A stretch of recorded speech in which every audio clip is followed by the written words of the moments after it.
Tapos paikot ka pa tayo.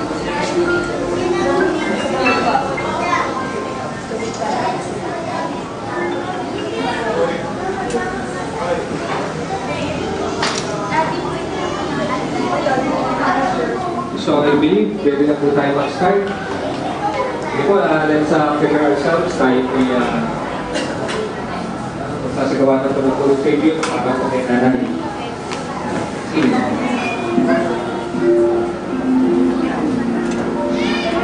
So kung meron po mga apo na hindi ko bibigyan ng opportunity na makapagkaya ang nanay sa lotin, Nanay, kung meron po kayong volunteer, meron po ba rito?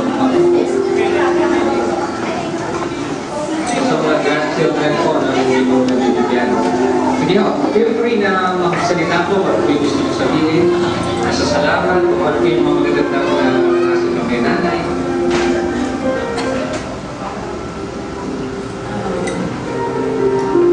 Gaya po ng mga ibang anak, ako ng nanay, naranasan din po namin mag-anak na tumira sa bahay ng lola.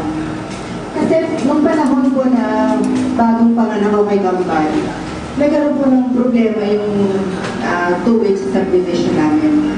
So, ang sabi ni Danny, sa mga nanay na lang tayo tumira. So, talagang buong puso at pagmamahal, nagtinanggap kami ng nanay. So, talagang naandyan palagi ang bukas palad ng kamay at tinanggap na kami.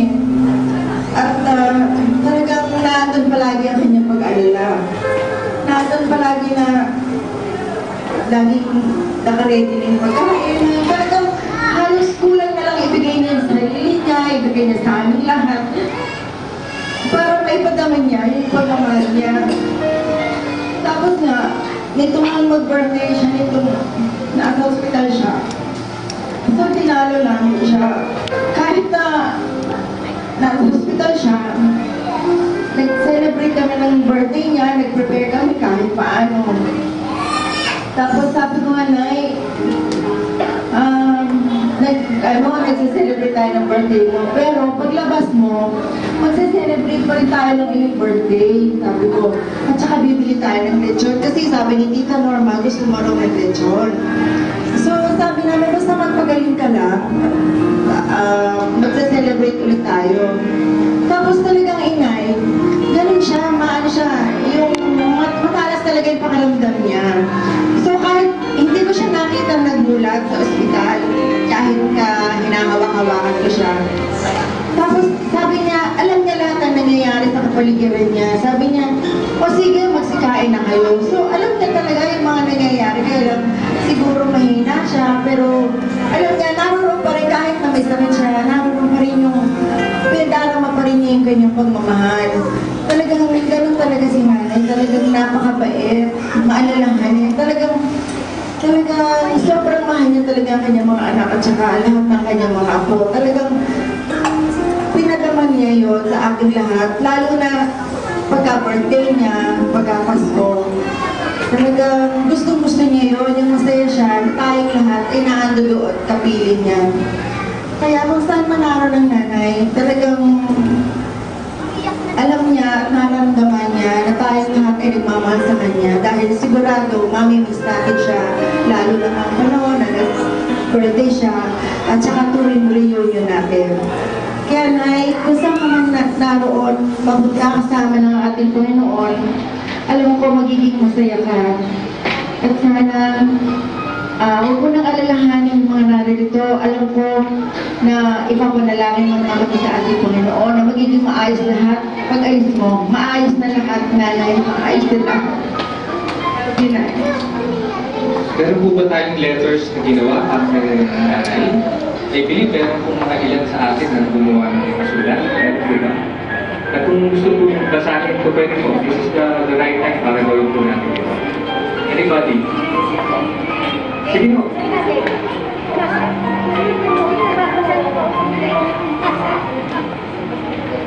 Sino po sa mga nagmamit natin ng letter dito? Kahit salamat po, pwede po ba natin basahin for we prefer our privacy. Pero mas maganda po sana kung basahin po natin ito. Sige, halika. Yan.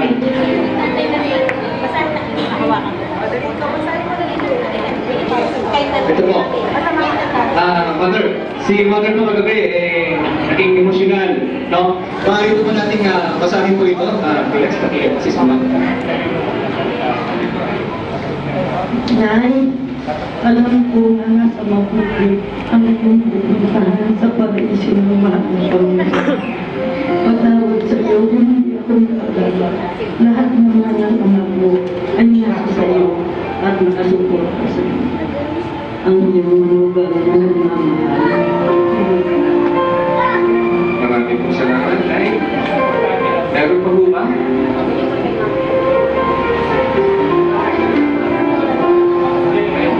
So mga ano po, great grandchildren, meron po ba? Sige, representative lang para magpasa ng kanilang letter para kay nanay. Anybody? Tanong po natin na tawagin ang great grandchildren. Nandito po ba si Carol Salonga? Carol Salonga? Would you please?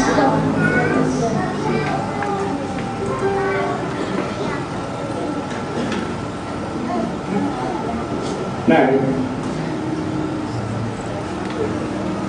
huwag kang mag-alala. Bago ka,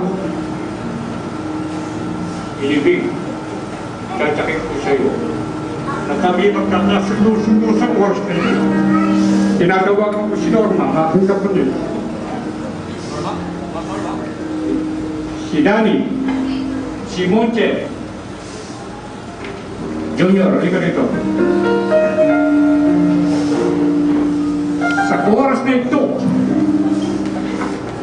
anuman ang pangyayari sa mga nagbuo, kasama mo na yun, wala na kami. Huwag kang buha kang malungkot.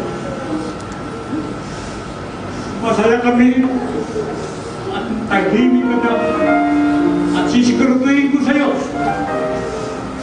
Paglabas mo dito door na ito, kami magkakasundo-sundo. Sapagkat isang dugong na nadalay na sa amin, dugo mo ay huwag ka mag-alala. Sinasabi ko sa inyo, mahal namin, mahal ka namin, mahal ka namin, na hindi ka namin malilimutan ang pagpakailanman. Salamat sa inyo.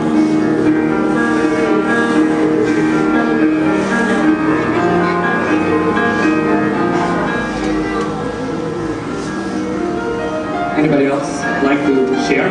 Ma'am, sige po. Sige po, ito na po kasi yung time eh. Pasensya na po kayo, kinukulit po namin may ibang salita. Kasi hindi na po tayo alam niyo, pagkatapos po ito bukas, hindi na po natin kasama si nanay. So ito po yung time natin para ibigkas. Yung kagaya po sinabi ni tatay, napakaganda po.